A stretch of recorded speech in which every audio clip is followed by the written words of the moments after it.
You are now listening to the Where's the Line podcast with Joseph West and Britt Dillard. Enjoy the show.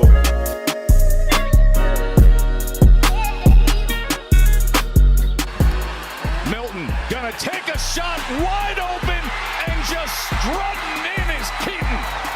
Joe Milton does it again.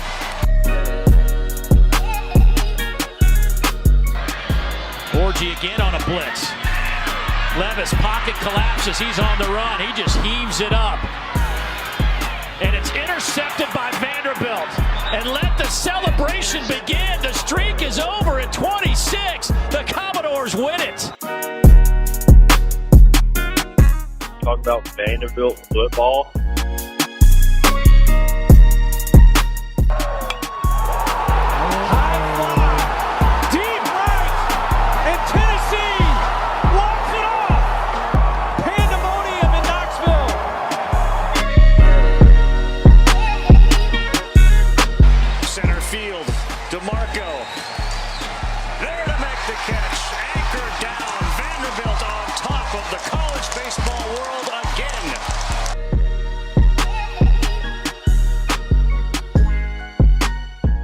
All I gotta say, and you're going to hell. Bye.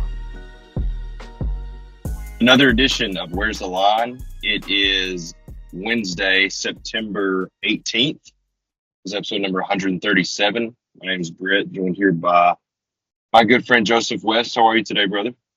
I'm good. It's Wednesday. It's not Victory Wednesday. It's just Wednesday. We're here. Britt, how are you? Doing great. I'm driving home from work right now, so Dedication. I'm trying to be safe and careful. That's dedication to the pod right there, ladies and gentlemen. But yeah, great day today. We're blessed to be alive. We're blessed that it is football season. We are. Got some big SEC matchups coming up this weekend, so we're going to get into that some. But first, we'll talk about week 3. Won't really touch much on Tennessee. Tennessee played the worst team in FBS and dominated them like they should. 71-0. I'm pretty sure everybody on the roster played. Not even an exaggeration there. Yeah. But yeah, Tennessee won big. Not anything to brag about. Honestly, kind of something to be ashamed about at some points. But we won't really get into that. But Vanderbilt, kind of a big upset Saturday against letdown. It was the common letdown week of Vanderbilt football, which I knew was coming. I just didn't think it was coming yet. Vanderbilt got knocked off by Georgia State 36-32. I would normally give a game like this a full recap because it was so close and such a good game. I'm not going to, simply because I don't have the energy. Vanderbilt came out on the first possession of the game. Diego Pavia rolled out to his left. Right tackle got blown by, got absolutely blown up. Keeled, fumbled the ball. Defense stood up in the red zone, held him to a field goal. In the second quarter, that's all the scoring in the first. In the second quarter, Georgia State scores a touchdown, drives down the field, scores. Then we proceed to give up a safety on a kickoff on the stupidest play I've ever seen in my whole entire life. And Vanderbilt is down 12-3 in a blink of an eye. The offense didn't score until the second quarter. We put up 10 points, ended up kicking a field goal, and scoring a touchdown. At halftime, you thought, man, we have played our absolute worst half of football that could possibly be played. We're down by 2. You're in a good spot. That happens. That happens all the time. This first half performance by Vanderbilt happens all the time. You've seen it this year multiple times already. You saw it last year a ton of times where a team much better than the other team just comes out flat in the first half, and in the second half they take control. Or it continues to be close and they win. Or sometimes it continues to be close and they lose. So Vanderbilt, third quarter, does not come out the way you would hope to offensively. Didn't score a point in the third quarter. Third quarter ends. Virginia Tech has put up 10 more. It is 22-10. And Vanderbilt is just taking their time offensively. They're calling Hut with 5, 6, 7 seconds to go on the play clock. I didn't get it. No urgency. No urgency down by 12 in the fourth. Vanderbilt's offense, this is where they got hot. Vanderbilt's offense did try to come back in the fourth quarter. We put up 22 points. With 4:15 to go in the fourth, he hit Diego Pavia on a 3rd and 16 from the 16-yard line. or from the 18-yard line, sorry, throws a pass to Eli Stowers for a touchdown. We then give up a touchdown drive to Georgia State to make it 29-17. And then we have a good drive. I think we ended up punting. Then we score a touchdown, make it 23-29 the next possession. Right after that, we get a pick. We get a pick to score. Maybe the pick was first. Yeah, I apologize. My brain's everywhere. The pick was first. We get it. We score. Get the ball back. Score again to take the lead. It is now 32-29. Vanderbilt leads, and you're thinking there's a minute and 7 seconds to go. Vanderbilt has played the absolute worst game they could play, and they have came out on top, 32-29. Clark Lee's defense then proceeds to give up a 48-second drive, 48 seconds of glory for Georgia State. But listen, hats off to this Belowick's kid, the quarterback of Georgia State. He threw two of the best passes you will see all year on the final drive. Really did. It was two absolute dots. So shout out to him, first of all, just to give some respect to the opponent. But yeah, Clark Lee's defense crumbled. I mean, it's just tale as old as time since Clark Lee's been here. 2021 South Carolina, last year against UNLV, and now this year against Georgia State. His defense just collapses when it matters and cannot get a stop. Ultimately, you scored 32 on Georgia State. That should be enough to win the game. This game goes solely on the shoulders of Clark Lee and Clark Lee alone. And I get it. A lot of the players didn't play well. You could touch on officiating. Linus Zunk saw our player get flagged for roughing the passer. So instead of roughing the passer, he thinks, when I get to him, I'm just going to shove him. I'm not even going to tackle him this time. I'm just going to shove him. He shoves him, still gets a 15-yard roughing the passer penalty because he shoved him at the shoulders. I forgot we weren't playing football anymore. There were some bad calls. Doesn't matter. It's not why we lost the game. Just wanted to touch on that. It's really sad. I mean, it really is sad. It's sad from Clark Lee. This is a sad performance. What were you going to say, Britt? So what does Clark Lee say to his team after a loss like that? Like, what is Clark Lee's message to Clark Lee was probably in the locker room using some big words in a thesaurus somewhere. Little thesaurus action for my boy Clark. He likes to use big words for no reason. He probably talked about the process in learning and growing, if I had to guess. A bunch of boring stuff that nobody wants to hear, actually. I don't think this team is completely dead, though. On the flip side, I don't think this team is dead. I think that a lot of the dogs didn't have a dog mentality on Saturday. They went in thinking that we were going to blow out Georgia State. They straight up overlooked them. And you could tell that's what it was for a lot of these guys in the first half. I mean, honestly, the second play of the game, Diego Pavia, if he keeps the read, the whole entire – I went back – you can watch the game. Go back and watch it. Second play of the game. The whole entire Georgia State team dives to the inside. If he keeps it, it's his wide receiver blocking a corner and him on the outside, and that's it. Nobody around. That's six. The receiver's not getting off the block quick enough, or the corner's not getting off the block quick enough. That's 6 points. He missed some reads. That's going to happen. I'm not totally hating on Diego. Just to read out Diego's stats in particular, he was 18 of 33 for 270 yards passing, 2 touchdowns, no picks. Did get sacked twice, 1 ending in a fumble. Georgia State loaded the box. They had 7 to 8 guys every single time in the box. They basically said, you can try to run it up the middle if you want to. You can try to run the football. We're not letting it happen.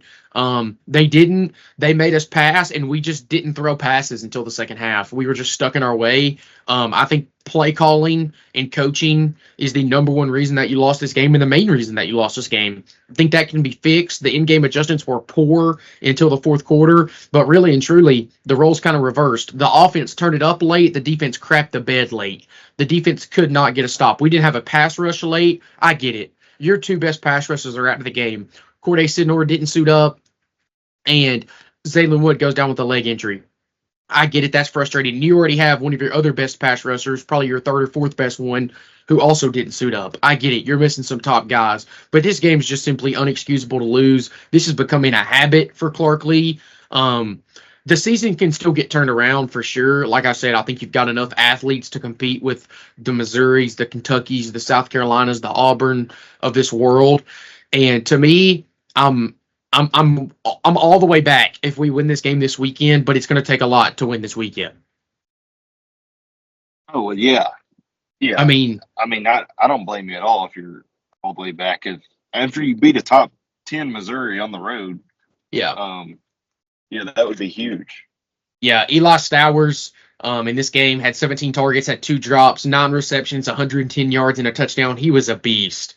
AJ Newberry had 1 catch for 53 yards down the sideline. Absolute dot by Diego. Great catch over the shoulder, too, by AJ. I mean, this team showed flash of playmaking down the field and just playmaking in general. And it's just really sad they couldn't come away with the dub. I think Clark Lee is 100% on the hot seat. I said this before the year started, but I'll say it now after this loss too. Vanderbilt goes anything less than 4-8 or worse, he should be fired. 5 wins should be the floor. I think he will get fired if he goes 3-9 for sure. So we'll see kind of what the season holds, but this is just a really sad one to break down. I mean, Clark Lee's defense is not it right now. It looked like he got stuck in his way as well. I mean, Georgia Tech had 426 yards of total offense, 269 passing, 157 rushing. We just couldn't stop the run in the second half. It honestly was a nosebleed. It was like all of a sudden they broke one and we couldn't stop one after that. We were fine until probably middle of the third or so. Vanderbilt had 9 penalties. This team is so undisciplined. That is something you have to touch on when you talk about this team. This team's undisciplined. This team commits the stupidest penalties I've ever seen. 2 of these were bogus. The rough and the passer against Linus Zunk and C.J. Taylor getting thrown out for targeting were absolutely ridiculous. If they were appealing that. So C.J. Taylor, that happened in the third quarter, I believe, or the fourth quarter. But it happened in the second half. So C.J. Taylor will have to sit out the first half of the Mizzou game if the appeal does not get accepted by Vanderbilt. Those 2 calls were bogus, but the other 7 penalties, and I think we had 2 holding penalties, those are going to happen. Take those out. The other 5 penalties were just completely reckless. Illegal shift, having 2 guys on the safety. We were kicking off for the punting for the safe after the safety, and Miles Capers and our punter both wearing 29 on the field. That's stupid as hell. This was piss poor coaching. This is terrible coaching. You lost the game because of your coaches and because guys didn't show up ready to play. Clark, it is your job to get these boys ready to play. You did not execute your job this weekend. And just like at my job, if I was not executing, I would be under review to be fired. Clark Lee, you're under review. It's time to put up or shut up. There's no more time to waste. There's no more learning and growing. There's no more we're changing the culture. Will Byram said it best. As a coach, you get 3 envelopes. First envelope. The old coach leaves you 3 envelopes as a new coach. First envelope, you open it up. It says, blame your predecessor. So blame Derek Mason. Clark Lee did that after year 1. He blamed Derek Mason. Derek Mason was a problem. I agree. The roster sucked. He pulled that envelope after year 1. After year 2 and 3, Clark Lee said, shoot, it's about time to open that second envelope. He opened the second envelope. It said, blame your coordinators. Clark Lee's done that. Clark, it's about to be time for envelope number 3. And when he opens it up, the coach has just left him a couple words. Prepare 3 envelopes. That's it. Prepare 3 envelopes. Your time's done, Clark. It's about time to look at the 3rd envelope, Clark. That's all I'm telling you. You can turn it around. You can do something Vanderbilt's never done and knock off a top 10 team on the road this week. Vanderbilt's never done that in program history. You do that, I'm back. Fine. But this game, at the end of the day, is about product and about results. And your results are bad, Clark. I'd watch it because you're on your 3rd envelope. I'm done with that game. I'm done with that game. Thank you. Yeah, I didn't watch any of this game.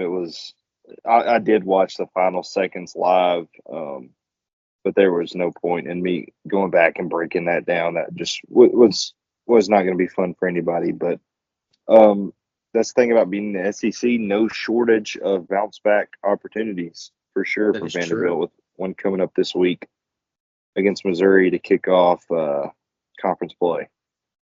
Yeah, kicking off conference play here at Mizzou. I will be in attendance. Maybe that's good luck. Vanderbilt's undefeated when I'm at the games this year.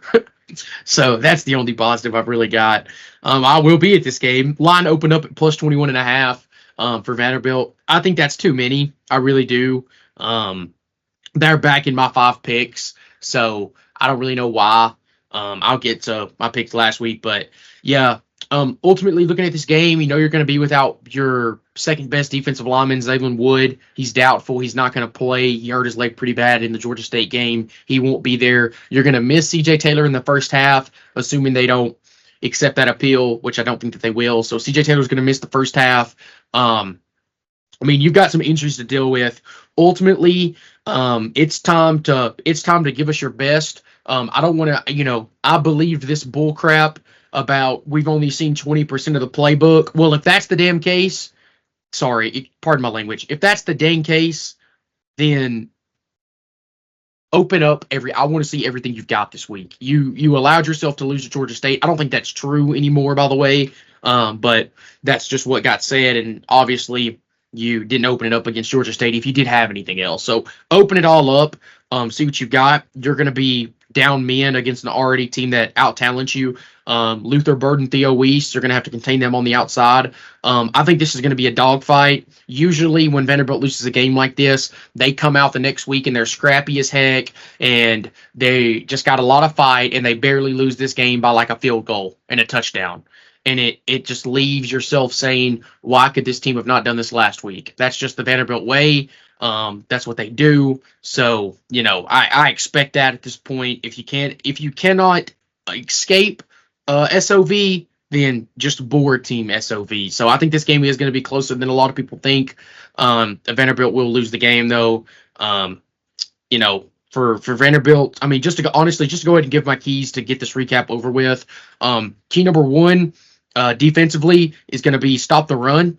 If you can stop the run against Missouri and make Brady Cook beat you deep, stop the run / short passing game, and just see what you can get done there. Point 2 is Diego Pavia is going to have a game. He's going to have to be at his best. Diego Pavia, ball out. That's key number 2 if you want to have a chance. Key number 3, in the trenches, you got to execute better. You can't get blown off the ball. Stephen Losoya was getting blown up last weekend, and you hadn't seen that the first 2 weeks. You got to come hungry and ready to play. Be big in the trenches and do what you can, and I think you can keep this game close. For my score prediction, Missouri 38, Vanderbilt 28. Okay. Yeah, I could see that. Speaking of seeing that, do you oh, there's my head. You see my head? I see Britt Dillard's head right now. I'm trying to turn the camera around. There's a squirrel here. Okay. I'm gonna turn that back off now. Sorry. You're fine. So Vandy, I got you. Vandy is done. Is your heart clear? My heart is okay? My heart is pretty much clear at this point. Yeah, my heart's clear. It's good. Okay. Moving on to Tennessee's opening matchup in the SEC, taking on the Oklahoma Sooners, traveling to Norman this Saturday night. College game day will be there. It's going to be prime time on ABC. The bright lights will be shining on Nico and the boys. I think Tennessee's currently sitting at a 7-point favorite on DraftKings a few minutes ago. But a huge game for both teams coming in. This is going to be the first real test for Tennessee and Oklahoma. In the first conference game, Josh Heupel going back to Oklahoma, his alma mater, where he started coaching, and where he eventually was betrayed and blamed and thrown to the wolves. So a lot of interesting storylines going into this game. Like I just said, Josh Heupel going home. Jackson Arnold versus Nico, 2 5-stars in the same class. That's another interesting thing. Tennessee's D-line versus an Oklahoma offensive line that is not only banged up, but just wasn't very deep to begin with. There's a lot of interesting factors as you look at this game. What are your thoughts, Joseph? Yeah, so looking at the biggest battle in this game, I talked about it with the Vanderbilt game. I'll talk about it with the UT game here. In the trenches, obviously where you're going to win and lose in the SEC. It's cliche, but it is so true. Oklahoma's offensive line is banged up. They're going to be missing at least 2 starters on the offensive line, if not 3. They were out with 3 this past week. This team just honestly hasn't had the ability to run the football consistently. I think that's going to be a problem against Tennessee. Jackson Arnold has carried a ton of the burden offensively for Oklahoma. And so you're just going to put a lot of stress on him, and that's a lot to ask against an SEC defense for one man. So I think ultimately, I just look at the offensive line for Oklahoma and the defensive line for Tennessee and say this is a blowout. I mean, it's that simple for me. I don't go any further than that right there. Oklahoma couldn't get push early against Tulane. They couldn't get push against who they play in their opener. They played Houston in week 2. I know didn't rush the ball extremely well against them either. And it's just I think Tennessee's defensive line is going to tear it up. I don't expect this game to be close. I'm with you. I do think Tennessee wins this game pretty easily. I don't think people have caught on to the fact that Tennessee is not an air raid offense. No. Tennessee does not just throw go routes and slants and screens like people have been saying, Oklahoma fans have been saying on the internet this week. Tennessee will run all over you if you sell out to stop the throw. They will run all over you. They have 1,000 rushing yards in 3 games. Tennessee runs the ball. That's what they do. I expect Dylan Sampson to have a big game. I expect our offensive and defensive lines to dominate, and I expect us to be smart with the football. Those are my 3 keys. No turnovers, dominate the line of scrimmage, and establish the run game. And I think Tennessee wins pretty easily. They're going to cover that 7 pretty comfortably. Yeah, I agree. I bet on UT already. UT here, when you look at Oklahoma's defense, hasn't been terrible, but it hasn't necessarily been stellar either. I think that they did hold Houston 12 points and Tulane to 19. So, they haven't really given up a lot of points or anything, but they also haven't really played any good offenses. They held Temple to 3 in week 1. So we'll be eager to see kind of how their linebackers and defensive line lines up against Tennessee and how well they do. I think that could be an X factor, is maybe I'm sleeping on their front 7 play. But I really don't think so. I think the UT will be able to handle them. For keys, I do have 3 keys to the game. Key number 1 is get going early. You will be in a tough road environment. So if Tennessee gets down early, I think you'll see a completely different game. So get up early. Do not let them throw the first punch, essentially. Key 2 is don't force Nico to be great early. Basically kind of just building off of Strock early you got to get the run game going. This is more about getting the run game going. Just get the run game. Let Nico do his thing, but don't make him have to be extraordinary or make some extraordinary throws on his first possession or first couple possessions in a tough environment. College game day's there, all of the lights. Some guys are built for it, some guys aren't. We'll definitely get to see kind of what he's got if he's put in that situation. Key number 3 is defense. Don't allow the offense to gain momentum like a big play early. Eliminate big plays for Tennessee's defense. If Jackson Arnold hits I'm trying to think of that receiver's name. Hold on, I've got their stats pulled up here. Fleming, I don't know why. Or no, wait, he's at Tulane, ain't he? Yeah, he is. Dante Fleming. Let me flip over. That's not who I was thinking of. Honestly, I don't know who you're talking about. Deion Burks. Yeah. If he hits Deion Burks down the sidelines for his 70-yard touchdown and that place gets electric, once again, you could see a completely different game. But I don't think Oklahoma has the pieces to beat this Tennessee team, so I don't necessarily see that happening. Complete those 3 keys and you assure yourself a win. Yeah, I do think Tennessee fans are undervaluing the night game on the road, especially knowing Josh Heupel's history on the road. College game day is their first conference game for Oklahoma football, so it's as big of a stage as you could possibly have. Yeah, I mean, especially for Oklahoma. You've got a coach that won you a national championship playing quarterback 20 years ago, who you fired, who you said wasn't good enough, who now is very good. You want to beat that guy really bad. So it's a That is huge true. game. It's a huge Yeah. game, and how you start will dictate how you finish. I mean, if Tennessee starts out slow, there's no telling what could happen. Yeah, no, I agree. As far as a score prediction for this game, I see UT scoring somewhere in the 30s, maybe 40s, low 40s, high 30s. But for my prediction, I had 38-17 UT wins, Dang. and it's never in doubt. Dude, 41-17 is what I got. That's crazy. We've been back to back on predictions here the last 2 weeks. Yeah, so I mean, I see it, like I said, being a relatively easy win for Tennessee. So we'll kind of see where that exactly goes, but that's just the way that I see it. Yeah, looking at gambling, how'd you do last week, Joseph? Last week, let me pull that up really quickly. I had my bets pulled up. How'd you do, Britt? Wow, we'll fill this gap real quick. I didn't do very good at all. I was 2 for 5. 5. I was also 2 for 5. Yeah, no one decided to cover for me. So yeah, I was also 2 for 5 last week. It's a bounce back week, I suppose. Yeah, what you got? So this week, I have got first game on the ballot. This is idiotic, but I really don't see us losing by that. Vanderbilt plus 21.5. I just think you have to take that many points. I don't believe in Missouri that much. I think they're a good football team, but I'm telling you, Vanderbilt way, they just come back and play scrappy. I don't think they get beat by that many. It's just the way of life.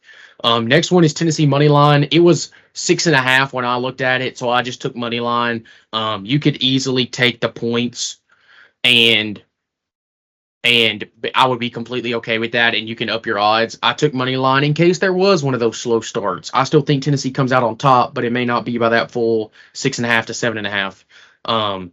Next game, I've got South Florida at Miami. South Florida plus 18.5. I like that.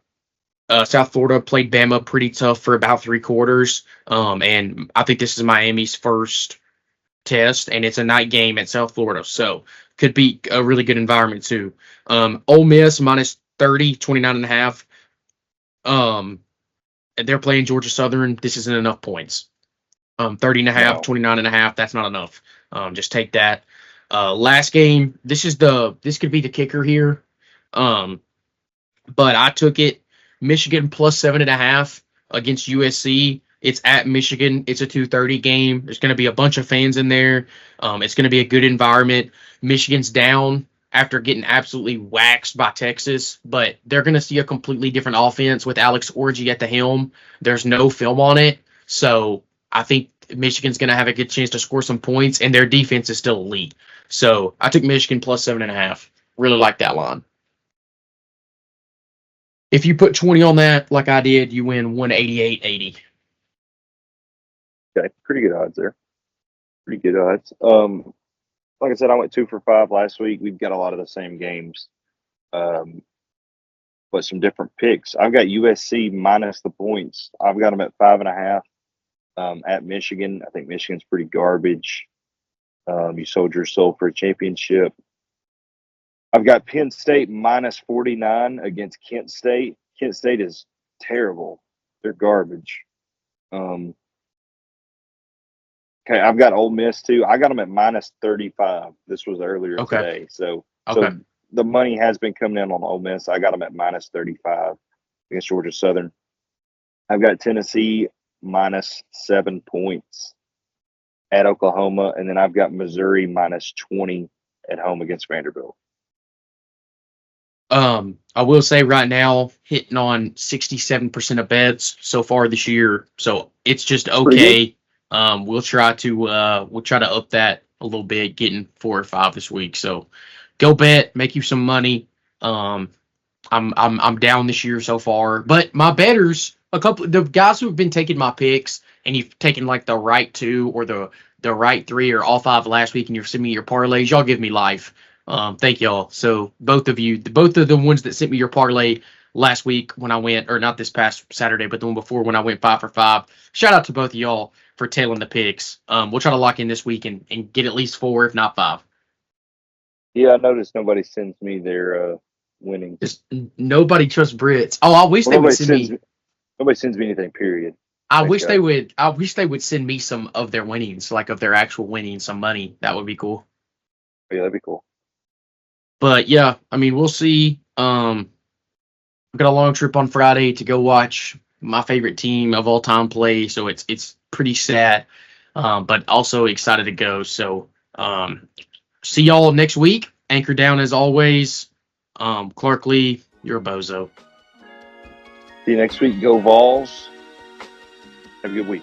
Goodbye.